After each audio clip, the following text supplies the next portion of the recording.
Hello, I'm the Dark Master, and in today's documentary, I shall be doing something that I don't regularly do, that being discuss an individual on the internet. Now, as a member of the LEGO community, I do watch a large variety of creators in my free time, especially I like to listen to them while I'm at work or whatever. These include Jangbricks, TTV and its various spin-offs and associated people like LJ Johnson, RR Slugger, Spitbricks, Taji, and many others. Sadly, much like any community of sufficient size, there is inevitably some level of controversy and or issues that pop up. The LEGO community is of course no exception, with examples such as Mandor Productions, Republic Bricks, Kahi, but to me there is one figure that I think has escaped from valid criticism and is far worse than many give credit to him being and the other people I mentioned earlier. That being Nicholas Anderson, also known as Nick on Aqua Magna, or more recently, Nick on Planet Ripple, or simply Nick Anderson, or just Nick. We shall be discussing the man behind the camera and document his descent into madness with some of the most unhinged takes on Legos, media, politics you've ever seen in your life. But first, let us start with his origins, i.e., where he came from.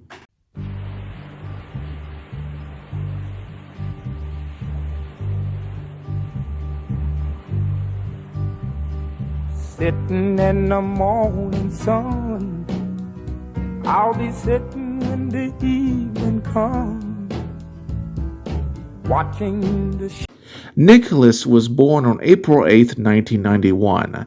This can be confirmed by multiple statements on his Twitter/X account, as well as corroborated by friends of the man. He was born in Maine. Maine, for the record, being considered one of the best states in the U.S. in terms of crime rate, healthcare, nature, infrastructure, and most other things. Due to this, Nick, despite claiming to be one with the people, grew up extremely privileged. He got many Legos, video games, and other merchandise related to Sonic and didn't really struggle with anything in his life. Eventually, he went to college and got an art-related degree. Now, exactly where he lives is a bit disputed, but thanks to a combination of interviews, publicly available status post updates on YouTube and various other social media sites, and the fact that his own personal website lists his personal P.O. box, I was able to figure out that he lives somewhere near Holden, Maine, a small town of 32.53 square miles and a population of around 32,707 people near the Penobscot River. But he wouldn't really gain notability until he entered into the world of social media.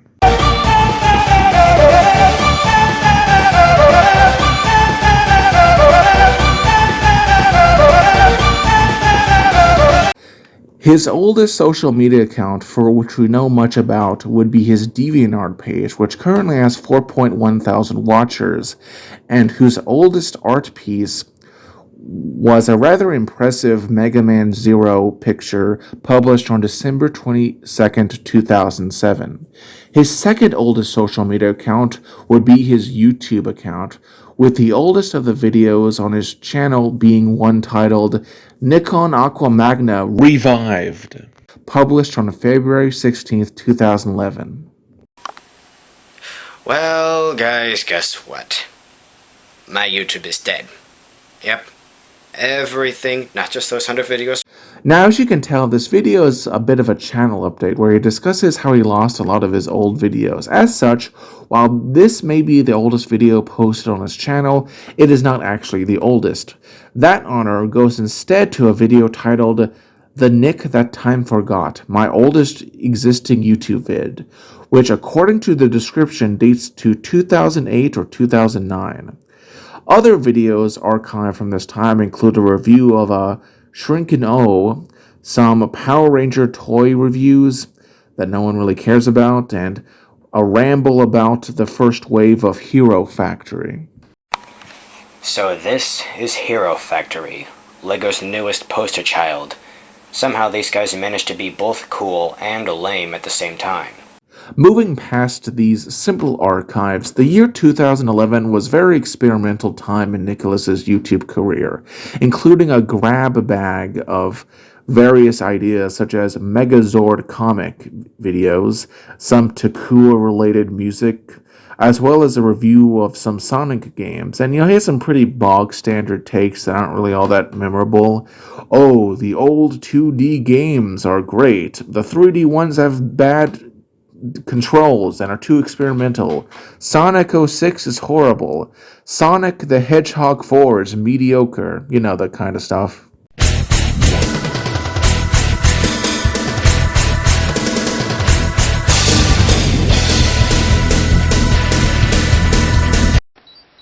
The insanely fun Sonic 2 is where things really start to shape up. He also did some weird one-off videos, like a poorly done voice acting session involving some comic, getting angry at someone for disliking anime, a deeper discussion on what exactly anime is, a video on Planet of the Apes, some weird YouTube music video combination of The Thing and Rob Zombie's Super Beast, as well as a sort of animated stop-motion series based on Hero Factory Ordeal of Fire. There is art and there is illustration. Like it or not, these are two very different things. Illustration is something that leaves little to nothing up to the viewer's own imagination. Everything is played out like a story being told to them by a separate party. It can present many themes, it can be dramatic or dull, and it can be very enjoyable, but it is an illustration. Humans are killed. One purely by accident. This pacifistic Caesar repeatedly demands that his companions refrain from killing innocent humans. Big, I doubt we're on our world anymore. A world outside our own? Preposterous. Sucks. Maybe I'm reading too deep into this, but whether you intended to say this or not, whether it's just a little slip up of the tongue or not, you are basically calling out anyone who bothers to draw this way. And then the rest of us off. Are they simply going to let us die out? Like obsolete home appliances being discontinued? Truly, we have the next Studio Ghibli here. Perhaps the most infamous video of this time was released on December 22nd, 2011, where he exploited the death of his stepmother for YouTube views. Now, as someone who has lost a family member, I always think it's a bit tacky and gross to talk about it in a YouTube video, especially one with the same cadence and voice as a video discussing whether the Force is God or, say, reviewing Anakin and Sebula Pod Racer. I don't know, it seems a bit odd to do.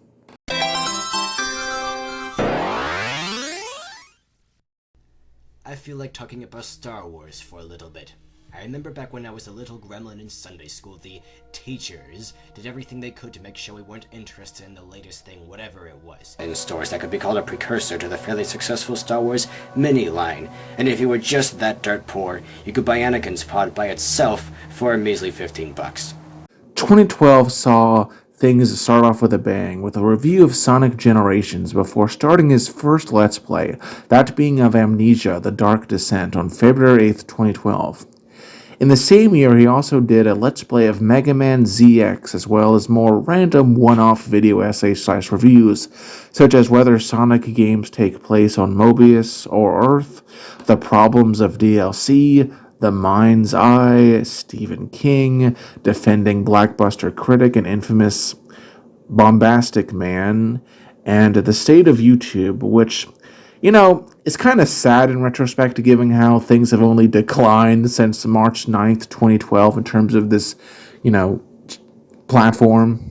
I'm a console gamer pretty much by default. Some may not think it's that simple, but that's how I see it. However, I have a grievance with what a lot of companies like Capcom are doing, spamming DLC and whatnot. I don't like how people are acting like we're not entitled to having a complete game and should be grateful with whatever little we get, like games are some precious resource we're always starving for. Hey guys, this is another unscripted video. I'm just going to talk about the new YouTube channel design. A lot of people want me to rant about this, but, there just isn't much I can say about it that hasn't already been said. There's not much I can add to it. I mean, you look at Camilla Bam's Cosmic Panda Debunked video from a few months back, and, While a few of the things he complained about back then have been fixed, like now, instead of that obscure, barely noticeable little plus sign, they did change it to the word subscribe and, make it easier to subscribe to somebody. They have changed a few little things like that, but for the most part, this design still really, really sucks. Other important milestones include him uploading his 100th video. We made a video on revamping some Hero Factory sets, which, while not that groundbreaking, set the seeds for a recurring element on Nicholas's channel. And starting a video series titled Gaming Injustice, albeit the first one on the EX Mortis did not get that name quite yet. This series had him discuss video games he felt got injustice set upon them by some nebulously defined gaming community. These included Star Fox Assault, Simpsons Hit and Run, a sub-series titled the Spider-Man Retrospective, where he would review several Spider-Man games, such as Spider-Man, Spider-Man 2, Ultimate Spider-Man, Spider-Man 3, Web of Shadows, and the last of this sub-series would air in 2014, but we'll save that for later. 2013 started with a review of the aforementioned Spider-Man 2, as well as some unusual one-off videos of various topics like a random sleeping dog, how Cartoon Network is killing animation, which is funnily enough not really true anymore, an SGB compilation that I hope he got permission to make, the conclusion to his Hero Factory Playing with Fire stop-motion series, a video on ideas for the Mega Man series, as well as the last of the Gaming Injustice reviews for Dustin Legion Tale. He also did a Let's Play of the Sonic After the Sequel fan game and the Bionicle MNOG, or Monog as some call it. He also did some other videos like a review of Sonic Lost World, a Pacific Rim review, 2 on Mighty Number 9, Sonic Lost Worlds music, some really unhinged ones that I can not really describe, as well as one more we'll talk about later.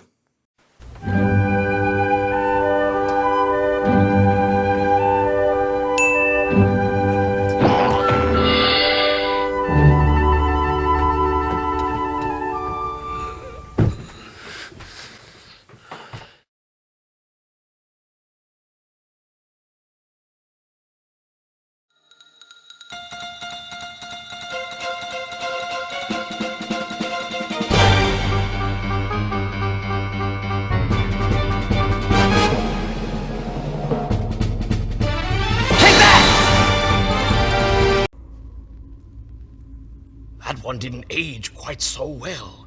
2014 started off with a Hero Factory video as well as a game review on Azure Striker Gunvolt.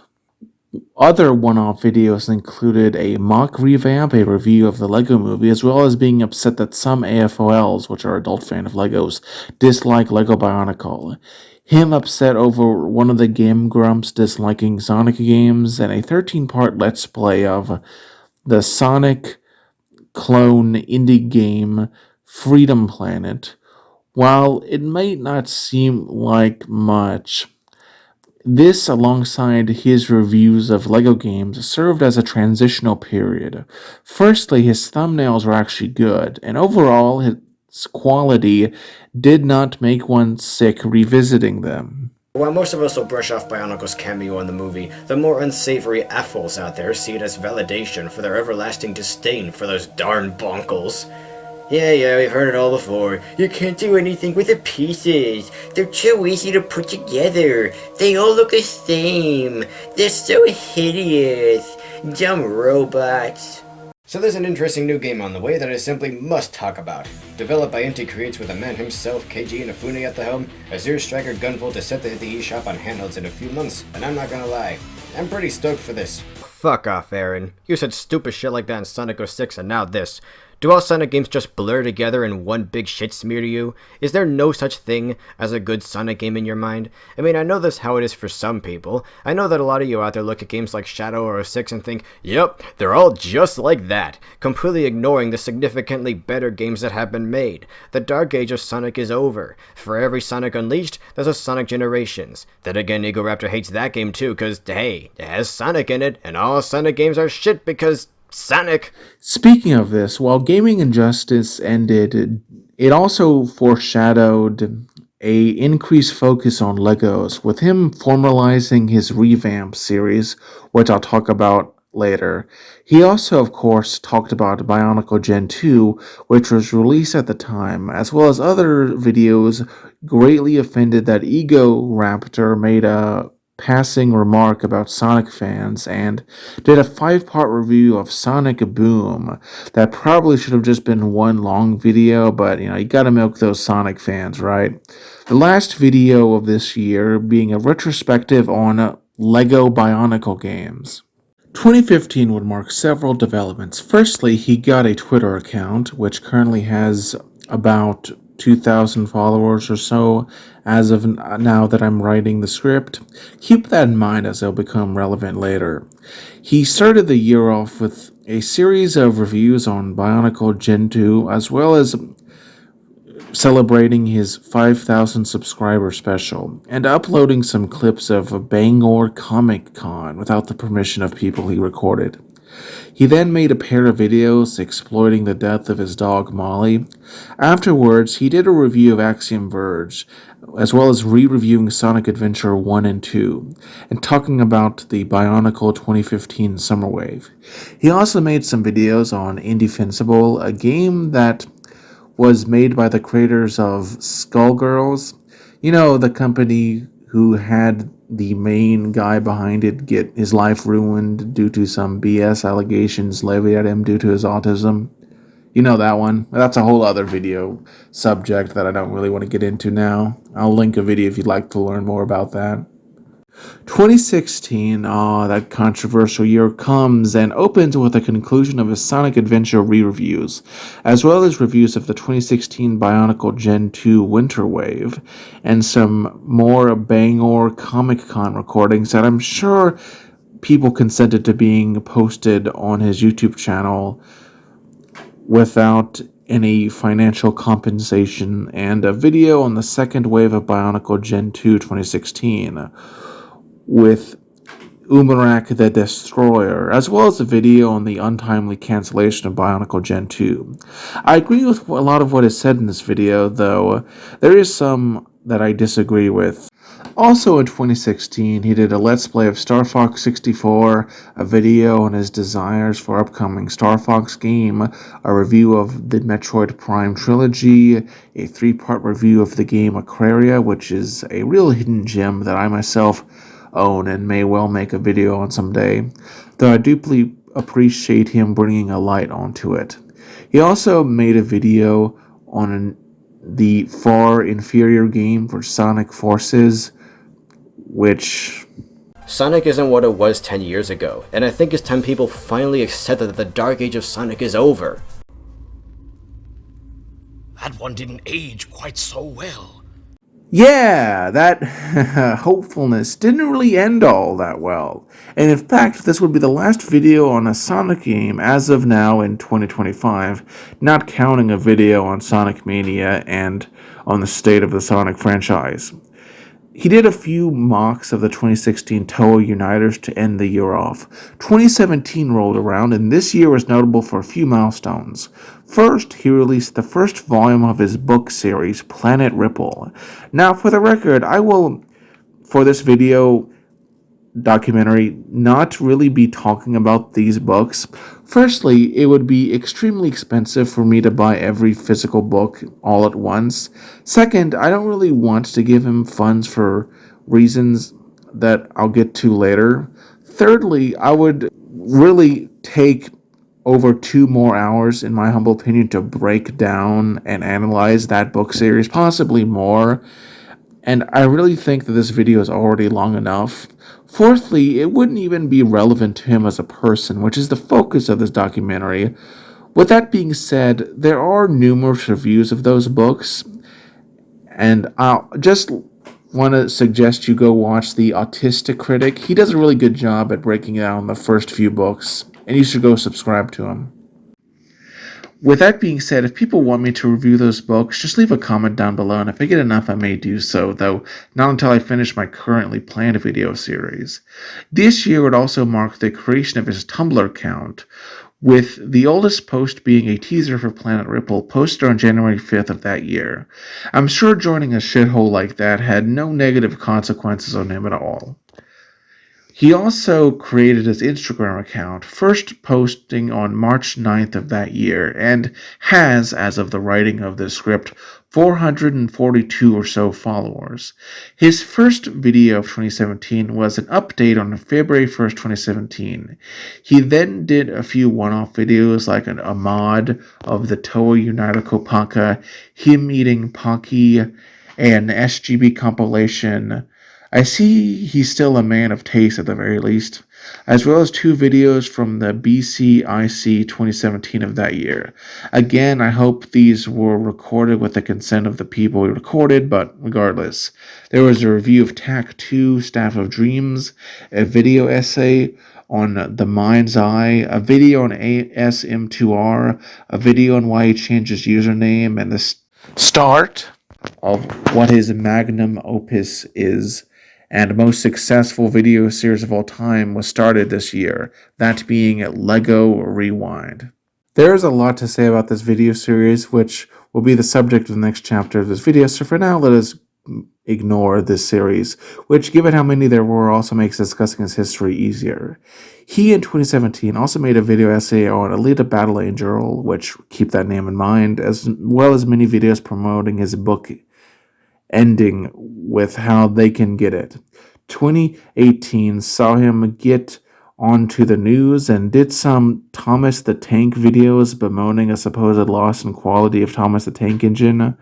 A video on that really disturbing Thomas fan animation Project G1, which in that video, for some reason, he complains about things, but we'll talk about that later, as well as his own interpretation of Spider-Man, which, to give it props, is better than Into the Spider-Verse, in my opinion. The year ended with one of his most controversial Lego Rewind episodes, which was a discussion of the Lego Western, but as stated before, that series will be discussed later, and in specific, that one will be talked about in a later part of this video. But for now, let us go on to 2019, which was mostly Lego Rewind stuff, though there was also a review of the Alita Battle Angel movie. 2020 was quite the year, both for Nicholas and the world. He did relatively few videos this year due to life kind of being hectic for him and the man himself saying he was feeling very directionless. But he did do a few videos on such topics as the state of the animation industry at the time, a mega review of Monkey Kid's First Wave, and a video on his Spider-Man take, totaling 4 videos in total. 2021 had him become a little more active. He made his itch.io account on September of this year, as well as make his Patreon, which at the time of recording has 37 paying members or so. You must wonder if he really needs that, given according to Social Blade he makes around $3,000 a month on his YouTube, plus art commissions, but I guess extracting as much wealth from his followers trumps his progressive morality. Back to YouTube, he did a rewind of the year itself, which would be a recurring thing from that point on. Sure chose a funny year to start that on, though. 2021 saw him also start a new video series such as the Planet Ripple Logs, where he discussed the lore of his fictional setting, as well as Nick's mods, which are basically mocks but with less originality. In one case, he outright stole a mock design made for Blacktron by Nitro, a much smaller YouTuber in 2023. He also joined Blue Sky around July 23rd, 2023. You know, the website that is basically a clone of old shitty Twitter, which had so much CP it went dark for a few days after being created. He currently has 240 followers on that account, so very much a success, Nick. In case you thought this was a one-off thing, he would also, let's say, heavily borrow from another smaller YouTuber, Skybird, for his Skull Shaman build. He also would steal the designs of various other LEGO creators for his most recent mod series, where he discusses various brick-built dinosaurs he has made.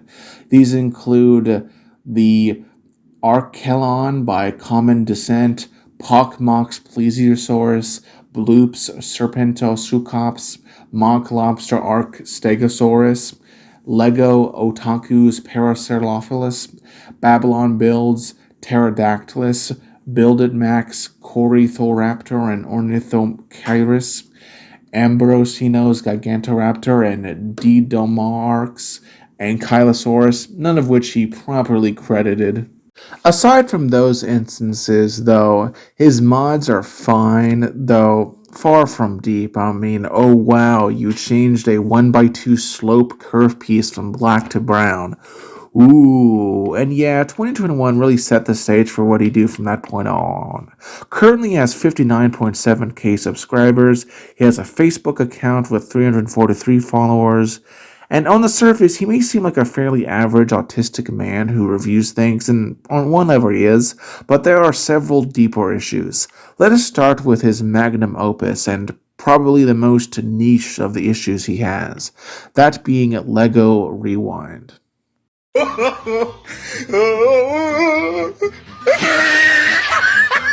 Lego Rewind at the time of writing has 57 episodes. He has often described these videos as being amazing, perfect even. But is that true? Well, let us look. Episode 1 of this series has him discuss the 1993 Lego sub-theme Ice Planet 2002. A good introduction to both the theme and Lego Rewind as a whole. Doing a good job at showing off the theme as well as some mocks and fan art. However, the editing and audio are a bit rough, but understandable due to the age of the video and it being the first one. Episode 2 had him cover the two space themes, 2001's Life on Mars and 2007's Mars Mission. He made the contentious claim that Mars Mission has no story, forgetting that promotional media existed as a small but notable mistake. In the first episode, LEGO Space has shifted further away from exploration or civilian life towards raw, repetitive combat. Soulless, faceless mush, which seems to have been the intention. Some have suggested this is a continuation of life on Mars, but the only way I can see that working is if these invaders killed the Martians for their territory. You know, like we did to the Native Americans. It just didn't hook me the way other LEGO themes have since then. Mars Mission has some cool builds, but it doesn't have a lot of personality, which can have a surprisingly powerful effect on someone's choices. Episode 3 covers the two LEGO themes, 1999 Rock Raiders and 2009 Power Miners theme, which is generally believed to be good, but has a really bad error. He claimed Power Miners had no proper ending. A third wave comes along the next year that changes up the aesthetic a little bit, and then the theme just ends. At least Atlantis had a story that got resolved. Power Miners is just left open as far as I can tell, though. But this is not true, as the LEGO Club magazine has a pretty decent comic that showed them capturing Eruptor and stopping the earthquakes. Perhaps not the most amazing conclusion, but still, it's strange that he decided not to mention it. Episode 5 has him discuss the LEGO Adventures theme from 1998 to 2003. He also forgets to discuss the card game here, which is a glowing omission. The following several videos are relatively okay until we get to episode 10, which sees him cover various LEGO dinosaur related themes like 2001's Dino theme, Dino Attack from 2005, or Dinos 2010 if you're in the EU, and of course Jurassic Park / World. He called a Coelophysis a velociraptor, Dino at least had two types of raptors, a big one and a little one, which is a huge mistake. He also said that the T-Rex was not accurately sized / proportioned. I'm not gonna talk much about Dino Island since I already covered it in episode 5, but while I might make fun of it a little bit, this is one of my favorite lines from that time. Dinosaurs can inflate the price of a said bigly, but those early ones weren't very big, more of an accessory and a primarily vehicle-focused theme. Even the mighty T-Rex that became one of LEGO's mascots for a few years was only twice as tall as a human minifig. Episode 23, I mentioned before, is his rather controversial coverage of Lego Western, due to a segment that he would later re-upload on its own in order to maximize views and ad revenue. However, that will be saved until later chapters video, as admittedly the coverage of the theme was great, minus that one segment. Episode 12 would see him cover the 1995 Aqua Zone theme, as well as the closely associated LEGO Aqua Raiders theme from 2007 and the 2010 LEGO Atlantis theme, where he mistakenly referred to LEGO Atlantis starting with 2011, even though it started in 2010. Pretty big deal. But in 2011, they went deeper. Episode 17 saw him discuss various sports and sport-adjacent themes.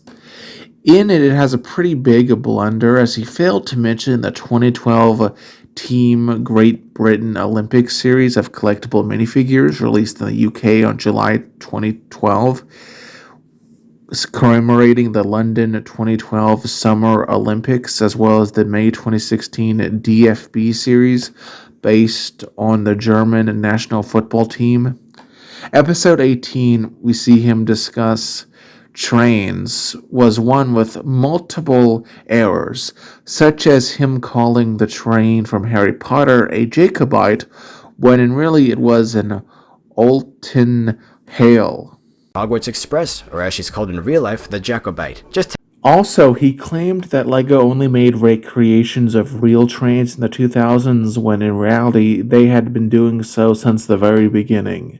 In episode 20, his Halloween special, he missed the 14th series of Halloween-themed collectible figures, for some reason. In episode 24, he discusses various girl themes like Lego Friends and such.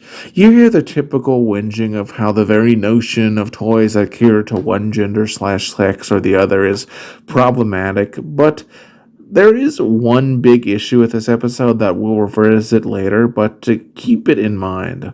Also, Nicholas, the reason some toy suppliers offer one type of toy is just because there are trends in life. Like, I don't know if you know this, but there are certain toys that appeal to others and certain toys that appeal to some other people.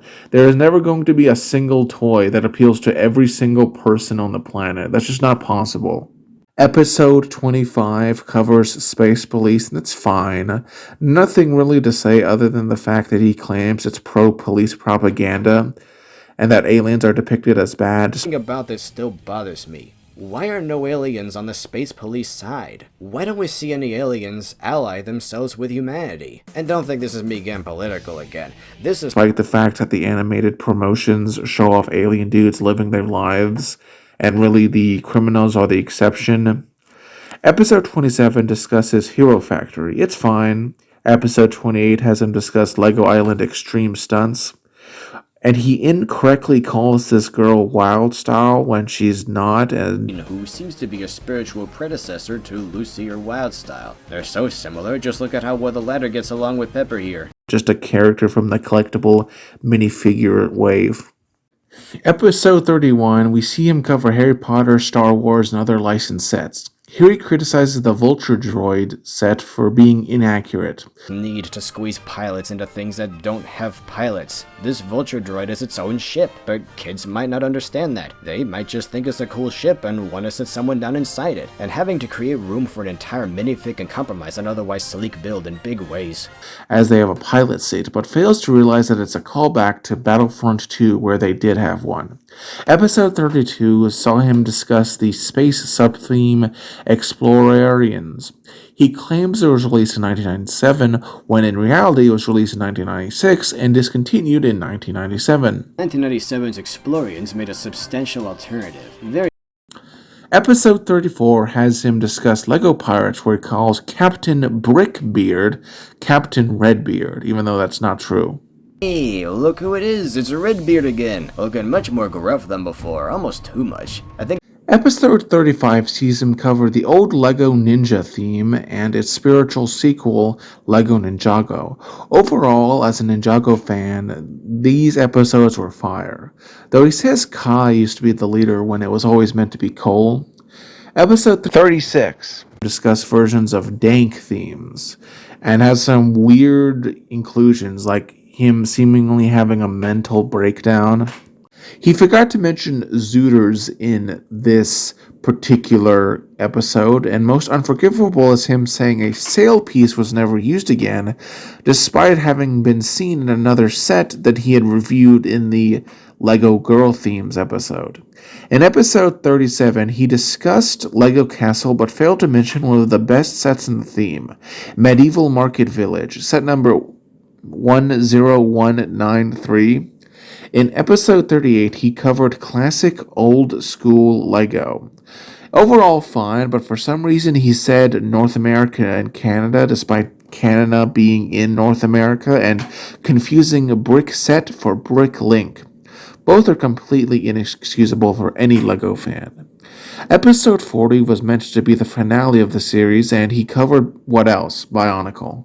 Yet, despite this, he went back on his word and in 2021 restarted the series, with as of the making of the script 15 episodes that for the most part lack flaws, with his latest video, his 2024 recap, being fine, though I would say that he did make a few comments that are a bit questionable. But of course, he's never acknowledged any of his flaws of his magnum opus outside of larger videos specifically designed to bury them from public attention. Now, you might say a lot of these criticisms don't matter and are really only of interest to niche LEGO fans. Well, for one, he claims they're perfect, but two, yeah, sure. But let's go on to something a bit more broad in scope, his many mediocre media takes.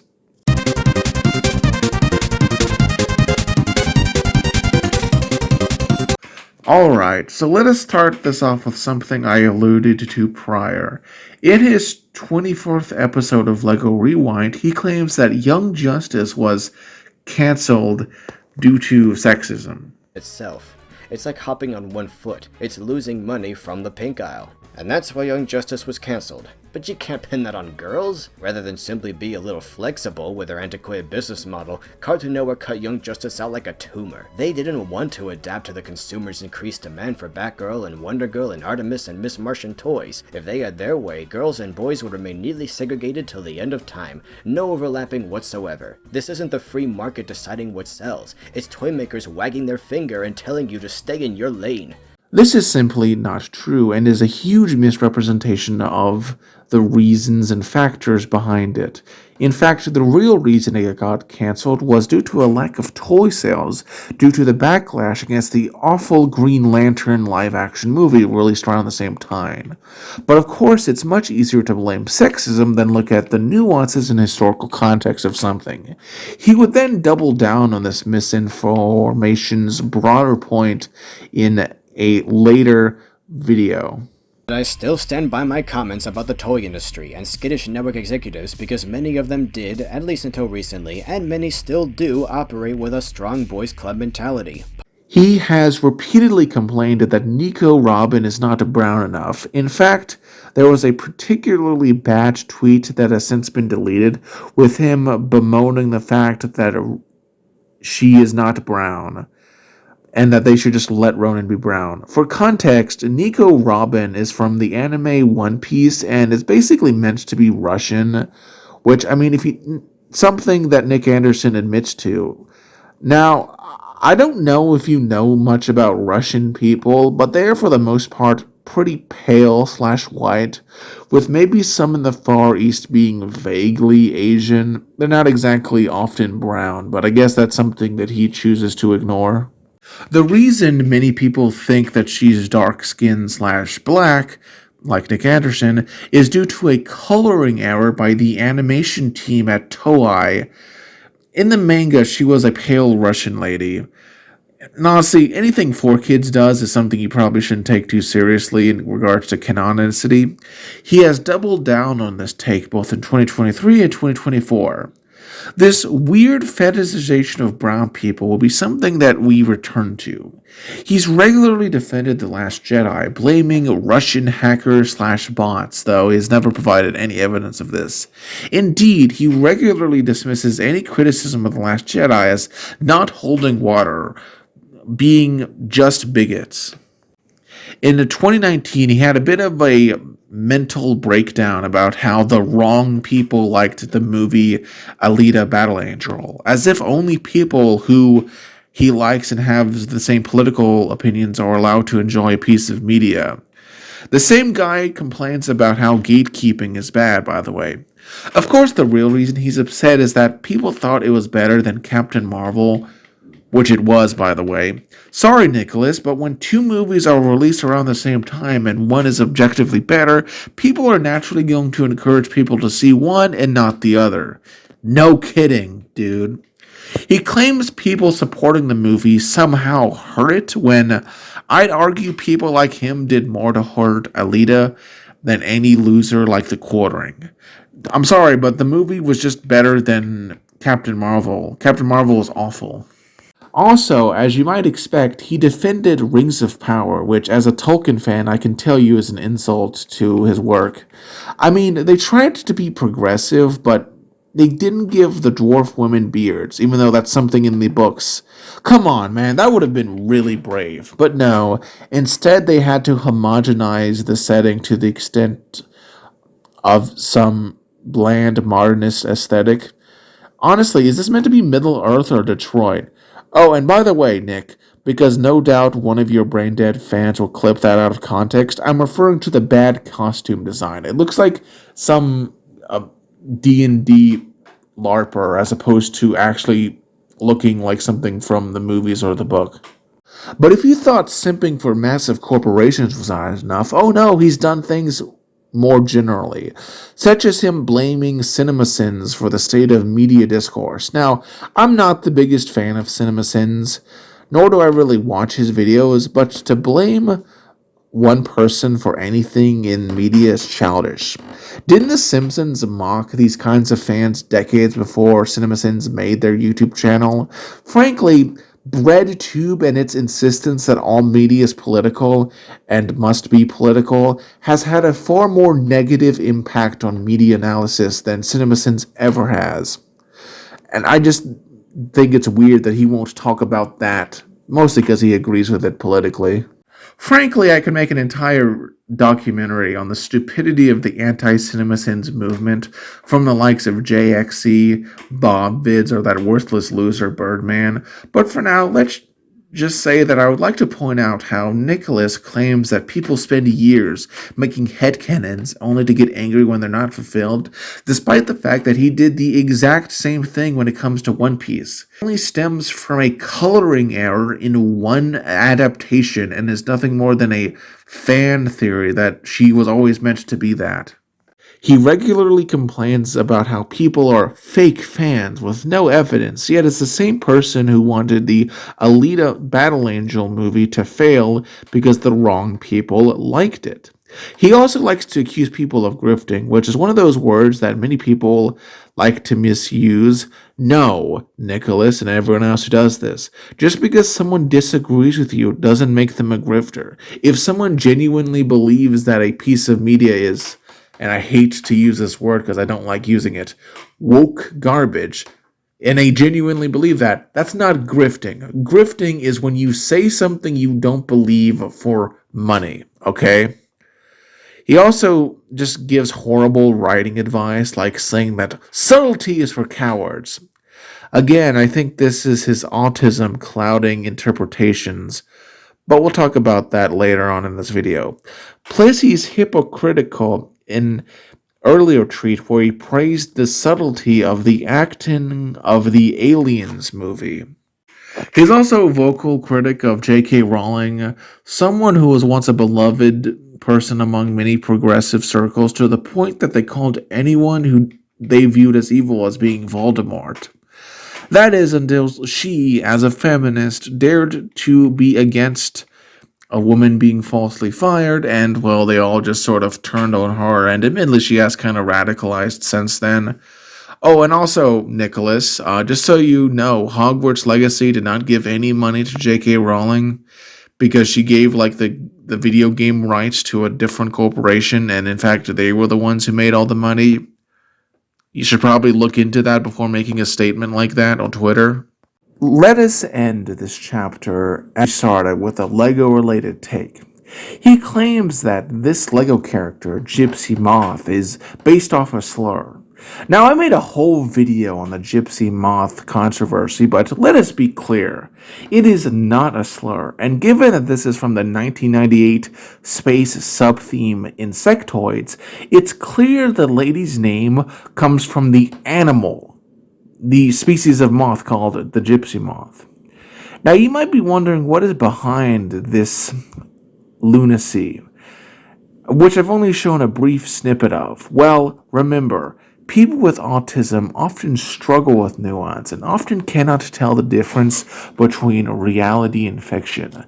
They also often struggle to have an understanding of different levels of importance and thematic analysis, which leads us into, well, the next chapter of this video, Nicholas and politics. And you think that anybody cares, cause nobody cares, nobody cares about your politics, your taste in music, your regurgitated takes on everything, the clothes you wear, or the food you eat.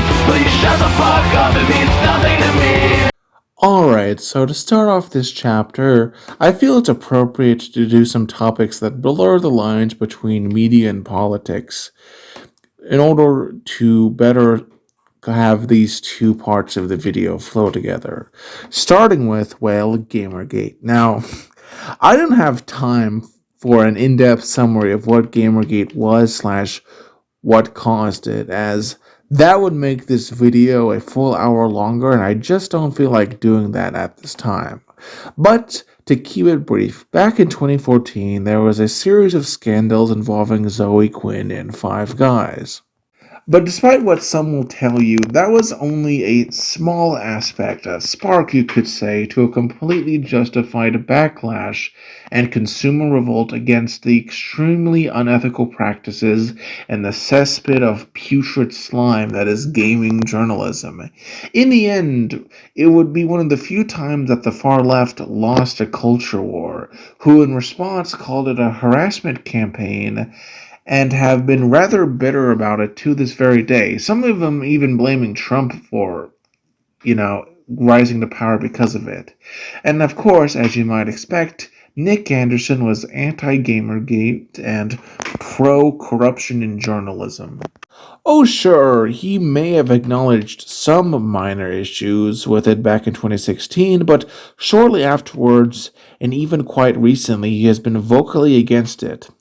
Some statements of him include him making a movie Bob tier rant about how Gamergate led to Trump, completely forgetting how bad Hillary was as a candidate or the backlash to Obama due to his shitty policies, him saying that he'll never forgive people for screwing up the trajectory,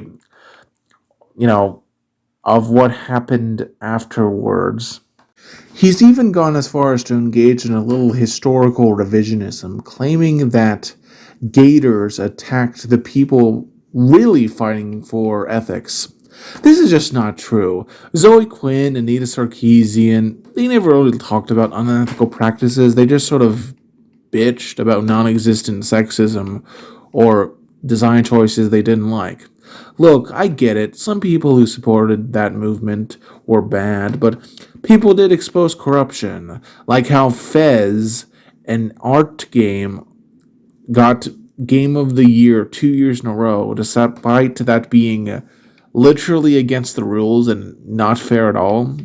In the end, Nick Anderson's perspective here is one that is misinformed but indicative of the mindset. I mean, how is he going to make the claim that Gamergate was only attacking women when one of the biggest targets of criticism was Phil Fish. I mean, come on.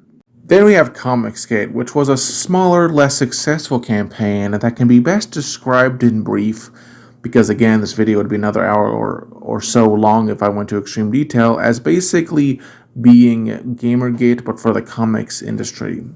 But in the end, it wasn't quite as successful due to the far left's far stronger monopoly on comics.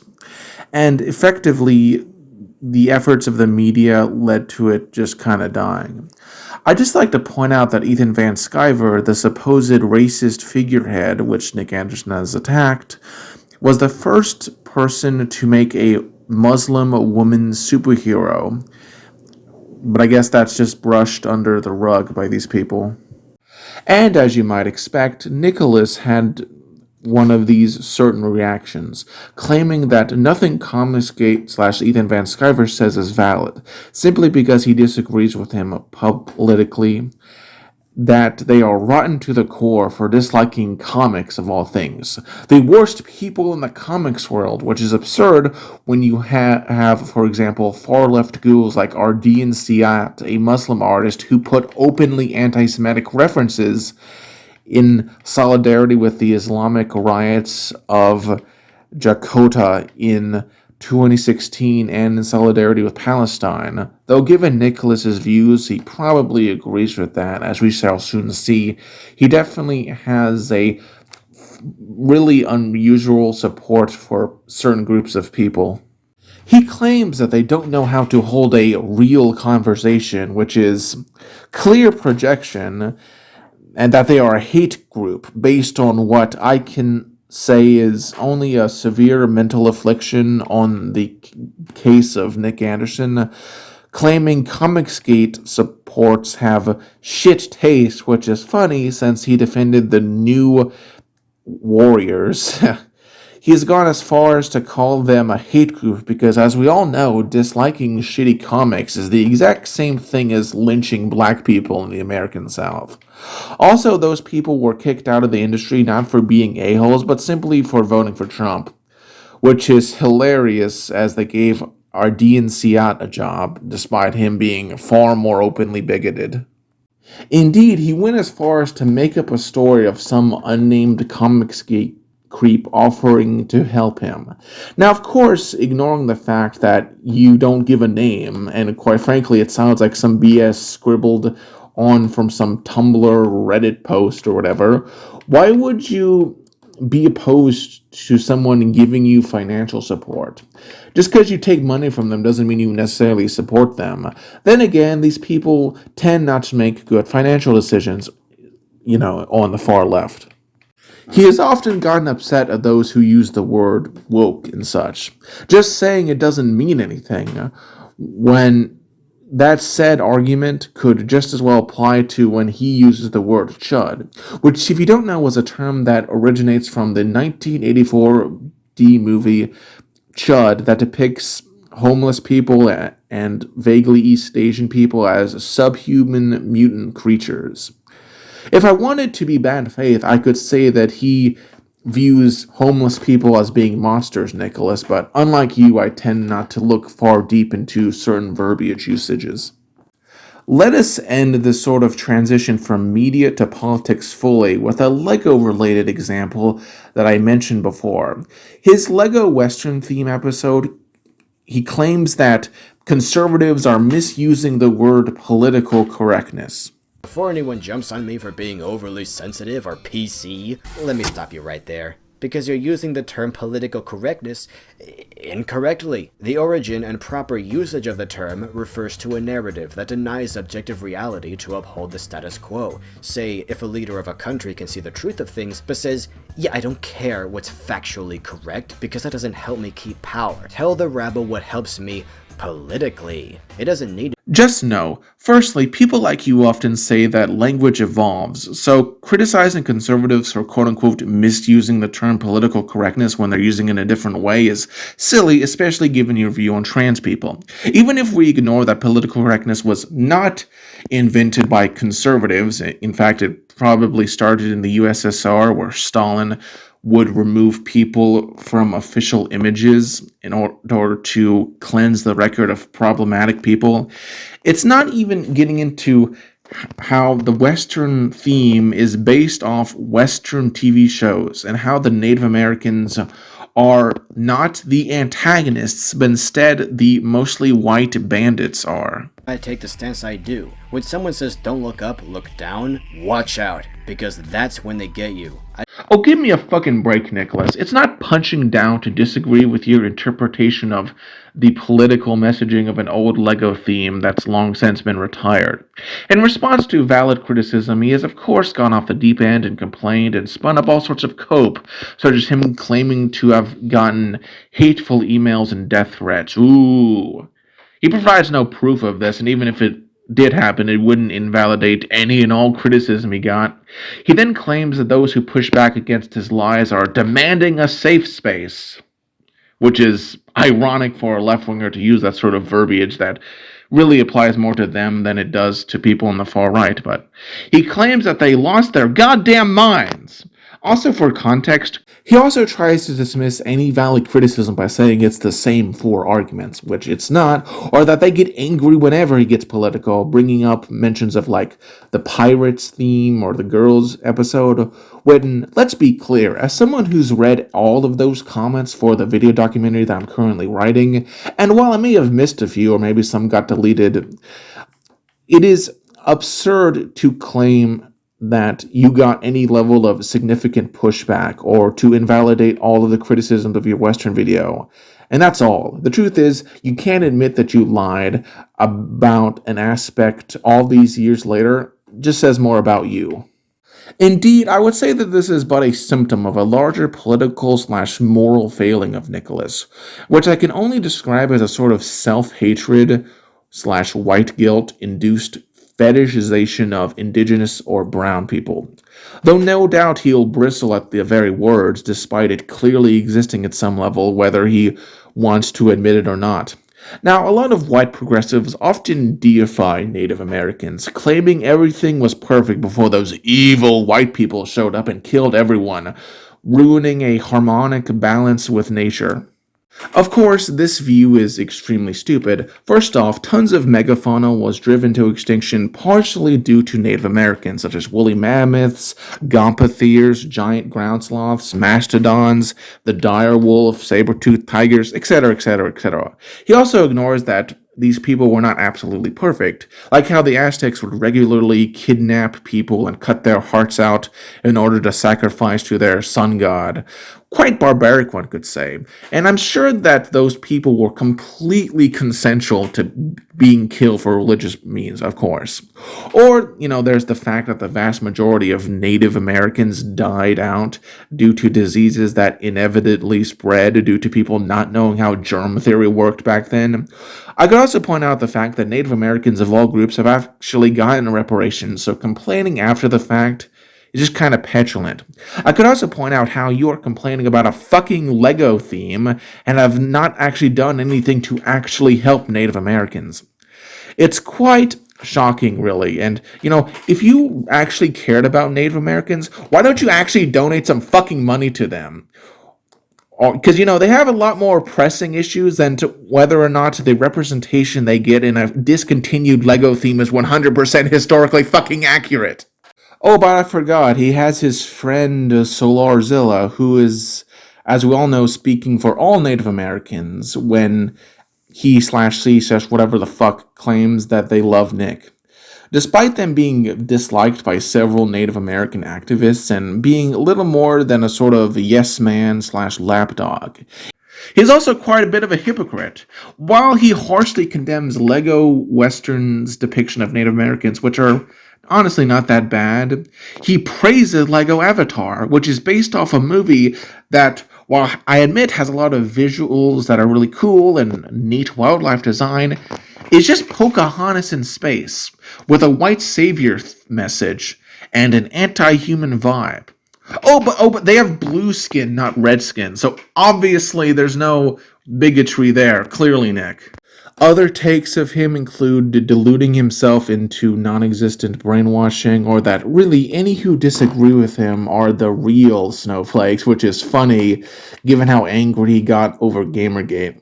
He claims the term quote unquote woke, which I admit I don't like to use a lot, and I've only used in this video where it's relevant, is a stand in for slurs, which is just not true. But we know where this sort of logic comes from. There's a certain strand of left-wing logic that I remember P.Z. Myers tried to make it a similar argument, and it's faulty and relies entirely on demonizing a word by associating it with another unrelated taboo phrase, instead of actually addressing the underlying fact. As well as just being outright racist here. Like, no, you shouldn't be scared of some random white guy. Statistics don't mean you can treat people of a category badly. Plus, it's not even true. I mean, just look at the compilation of mass shootings that happened at the year of this tweet. If we're using the logic that you should be afraid of white people because a few school shootings happen, then you should also be scared of black people. Of course, you shouldn't be afraid of any group of people, but the point I'm making is that Nicholas is just being racist here. You can also see his take on cancel culture, questioning its existence, or if he does acknowledge it, only in such a way that he can pin it on those evil right-wing conservatives. Because as we all know, choosing not to buy Bud Light is the exact same thing as doxing / getting someone fired over a cringy tweet they made. This reminds me of the Lindsay Ellis cancellation apology video where she said that there's a monster that can't be named because people on the right will try and weaponize it. These people are just completely incapable of criticizing their own sides. Like, listen, I'm not saying that cancel culture isn't a term that's misused by people on the right, but it does exist, and to deny it just is silly and intellectually dishonest. Heck, he's even engaged in it himself, such as when he retweeted a Tizzy End, who is a TikToker kind of infamous for just being a douchebag, doxing and harassing minors and such. And before you try to counter this by saying guilt by association, Nicholas himself has said that the concept of guilt by association doesn't exist, and that you can, in fact, be held responsible for everyone you've ever interacted with. Now, I personally don't believe that's a true position, and that, in fact, guilt by association is bullshit, but just for the sake of argument, let's just take a brief look at some of the people that Nicholas has regularly supported, just to see if his logic is consistent. I've already mentioned Tizzy Ant, and there's videos you can watch if you'd like to learn more about that, so let's not be too repetitive here, but there's also Steve Shives, who he has a very strong parasocial relationship with, like desiring to lick his ears. That's kind of weird. Steve Shives is a rather infamous former atheist / skeptic who was kind of an infamous quote-unquote SJW back in the day, and he's blocked more people on Twitter than died in the Jewish Holocaust, and despite being a male feminist, cheated on his wife and got a divorce. What a nice guy, am I right? He also likes Christy Winters, known for mass flagging critics like Bering. Nicholas was such a pathetic loser that he apologized to her for being mildly upset that she blocked him. I didn't even think that was possible, but okay. He's also friends with Rebecca Watson, who is a old school feminist, most famous for Elevator Gate, which, if you don't know, was basically her trying to claim that a man asking her for coffee in an elevator, which we still don't have proof actually happened, nor have we ever gotten a name of the guy who did it. But she basically tried to paint something that innocuous as a form of sexual assault, rape, or just being inappropriate, which is just stupid, and basically destroyed the new atheist movement and set the stage for Gamergate, Commsgate, and all the culture war stuff we're dealing with currently. So, thanks, Rebecca! You are very much beloved for doing that, I'm sure. Oh, but despite thinking that being asked for coffee is inappropriate, she's also for some reason downplayed actual rape that happened on October 7th, as well as downplaying the actual, without question, harassment that Ethan Klein has gotten, like having a skull sent to his home. However, his most vile political position is on Kyle Rittenhouse. For context, back in August 2020, that hellhole of a year, a 29-year-old black man, Jacob Blake, had the police called on him due to him attempting to kidnap the children of a woman who he had had a affair with and currently had a restraining order against him. The police came and tried to restrain him, first with a physical restraint, holding him down, and then with tasers. But after both of those didn't work, and in fear for the children's safety, and after him reaching for a knife, the officers shot at him. Now, a lot of people claim that he was killed, but no, he survived this. But much like most of the facts about this incident, it was just not reported on by many rags like the Young Turks and the Majority Report, who instead painted it as if the police just decided to roll up and kill a black guy. Because he was black, and left-wingers think that it is impossible for a police shooting of a black person to ever be justified. This, combined with the absolute hellhole that was 2020, led to riots that mostly destroyed local minority-owned businesses, as well as the businesses that employed a bunch of minorities. Enter Kyle Rittenhouse, a local boy who, after being asked, thought he could help protect local businesses, many of which were owned by minorities, from rioting thugs, including cleaning graffiti. However, as he was peacefully walking down the street with a gun, 3 people decided to attack him for reasons that are still kind of up in the air.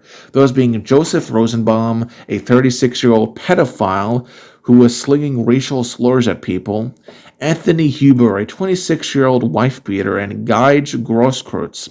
2 of these were killed and 1 was hurt. Man, Antifa's not really sending their best. Of course, as you can expect, a certain side of people like Nicholas unleashed their neurotic rage upon him, even more so when he was found now guilty. Now, while I don't particularly admire him, nor do I view the kid as some sort of national hero, it was objectively self-defense, and I have never seen a very valid, strong counterargument to the basic facts of the case. Some of these particularly unhinged tweets from Nicholas include him being upset that a kid cries on the witness stand, because as we all know, Kyle had not to endure any, emotional pressure, having to defend himself, then, having the entire far left aisle of the political community attempting to ruin his life. I'm sorry, Nick, but he's not the bad guy here. The pedophile who tried to kill him is. Secondly, he often tries to downplay the assault by claiming that it's just a skateboard. Newsflash, Nicholas. A baseball bat, which usually only weighs up to 3 pounds, can kill you. A skateboard that weighs up to 7.5 pounds absolutely can be lethal. To say otherwise is stupid. He also regularly claims that he was a punk looking for trouble from out of state, which is not true at all. If anything, that description applies more to the people he shot, even going as far as to claim that the people who attacked him were acting in self-defense, which is just stupid. No, what they did wasn't self-defense. Running up to someone and assaulting them is not self-defense. Kyle would have had to have attacked them for that to qualify. He has also said that he crossed state lines, which, technically Kyle did, which first off, he didn't do it with a weapon, so it's not illegal, but also seems a bit hypocritical since he thinks that any criticism of illegal immigration is racist and that borders shouldn't exist. So it's kind of weird that he would be so liberal about a national border, but when it comes to a state border, he is suddenly a very strict border believer. Also, just the distance that Kyle drove was minuscule. I take longer drives from my home to work than this guy drives from, where he was at and to this area. But what is the source of this unhinged political and media takes? Well, that is the subject of the next chapter. Nicholas and the autism community. Tell me why I'm stuck as a virgin with rage. Tell me why, so I need a cute girl my age. Tell me why I never wanna hear you say. Autism is a neurological developmental condition / disorder / whatever you want to call it, I don't care. It's pretty self-explanatory, and it should be evident from the videos he makes that he does in fact have it. As do I. And just to kneecap any counter-argument that he or some of his fans might make that me merely mentioning this makes me ableist. I myself have autism, as do several people in my family, so I think I'm allowed to criticize what Nicholas has done. And if you think that makes me a bigot, I don't know what to tell you. And I will say, just right off the bat, that Nick has done some good for the autism community. For example, his August 22nd, 2013 video titled A Response to One Pissed Off Mother from an Autist, I think does a really good job at doing a counter argument to someone who is genuinely ableist. However, despite this sole instance of defending the autism community, as well as some pretty meaningless and subjective virtue signaling on a certain word that honestly, as someone with autism, I don't really care about. Most people use it as a synonym for stupid or slow, and usually has nothing to do with autism, but regardless, frankly, the whole concept of slurs is kind of arbitrary and relies more on intent as opposed to the words themselves. Because let me be fucking clear.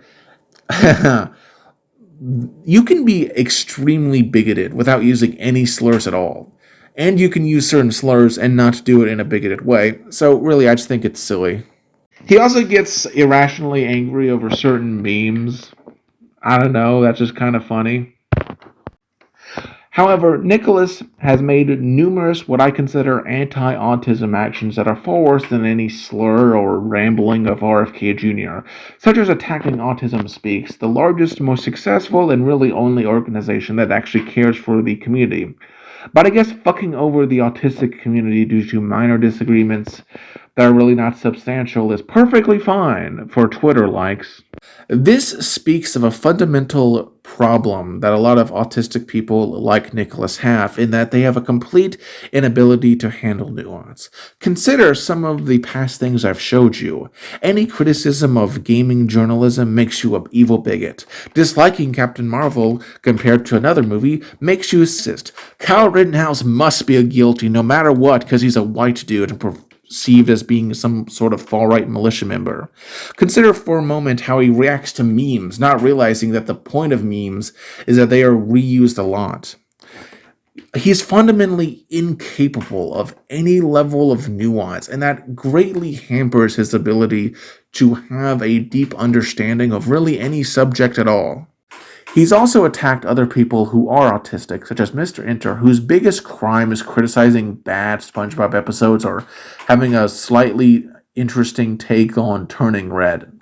Or James Damore, who has outed numerous bad practices at Google simply because he perceives them both as being right-wing and therefore not really counting as autism, as if he can just decide who is and who is not really autistic.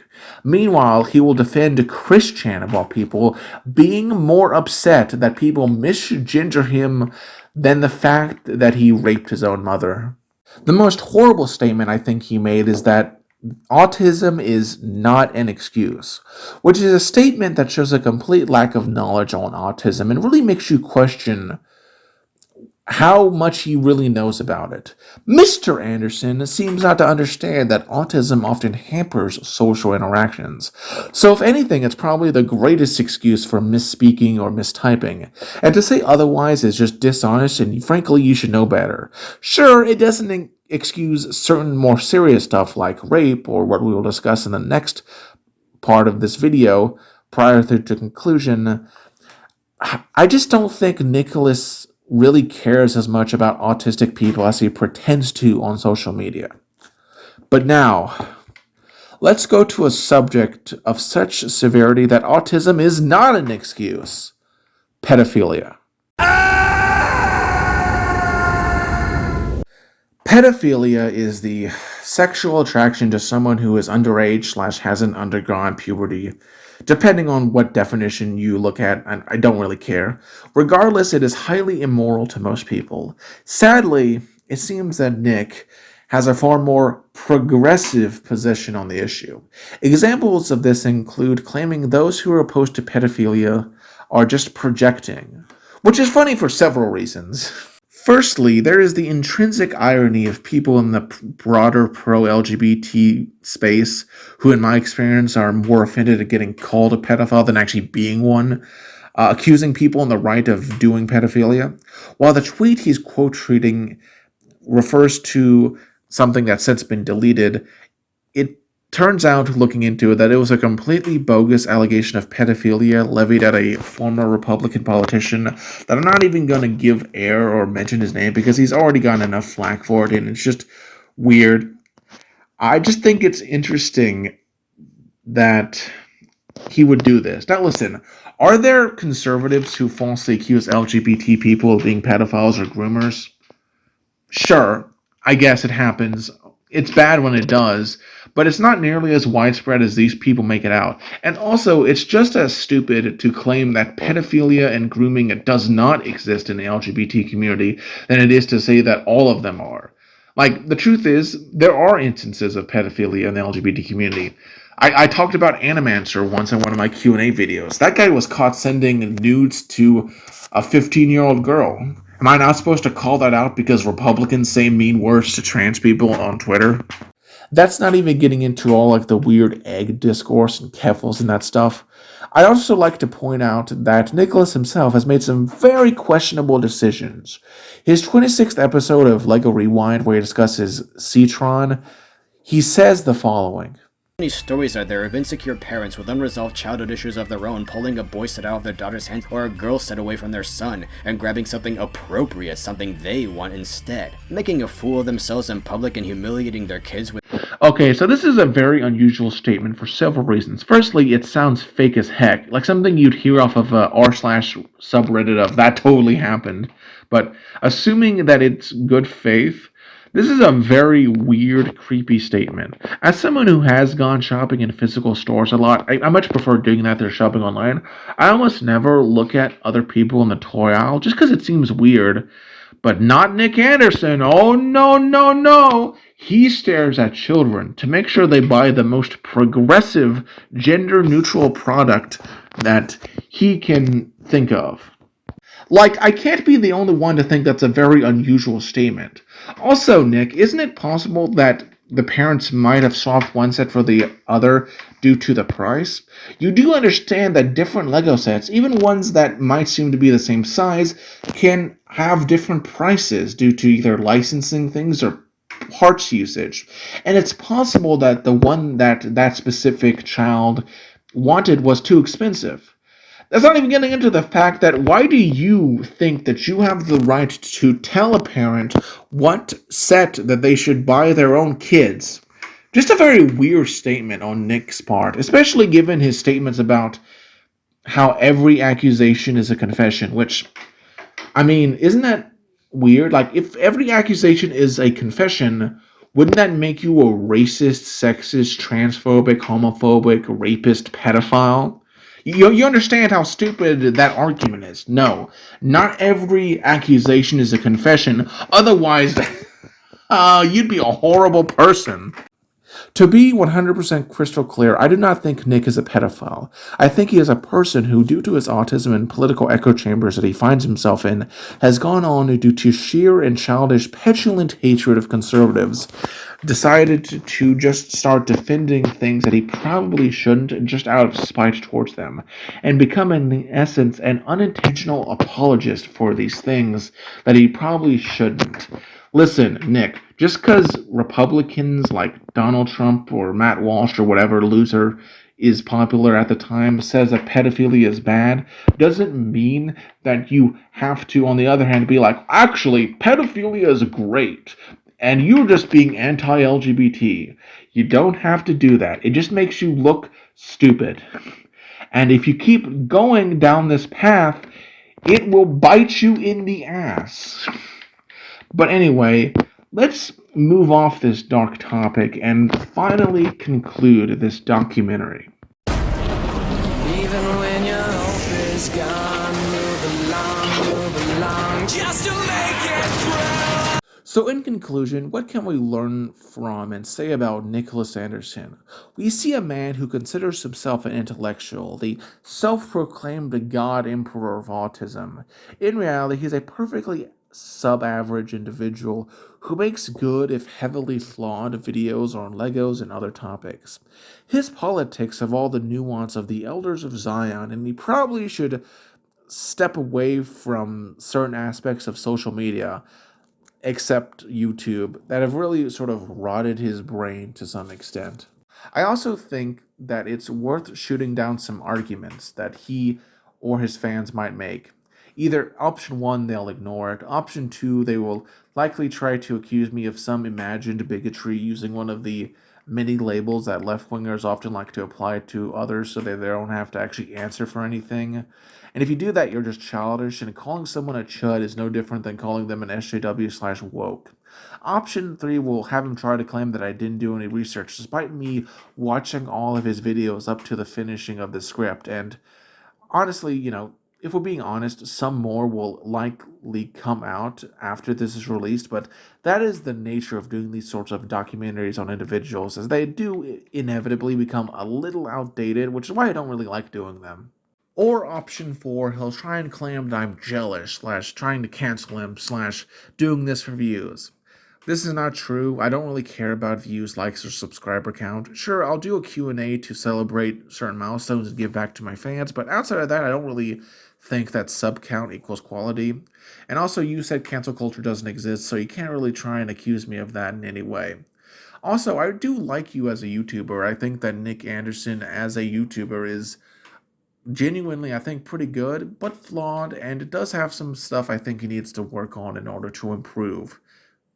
But enough about that. Overall, if you liked this video, like it. And if you loved it, normally I'd say that you should subscribe and share around, but I want to warn you because I do not make these videos a lot, and two, I don't really like making them. If you expect me to make more of these, you'll probably be waiting a while, and instead, mostly next time, I shall be doing something that people should do more of, and touch some grass as we look at a group of animals that you wouldn't expect from my home state of Mississippi. But if you're into nature and Lego related videos, as well as those based on Kirby stuff, you can subscribe and share it around as well. Anyway, take care and have a wonderful day.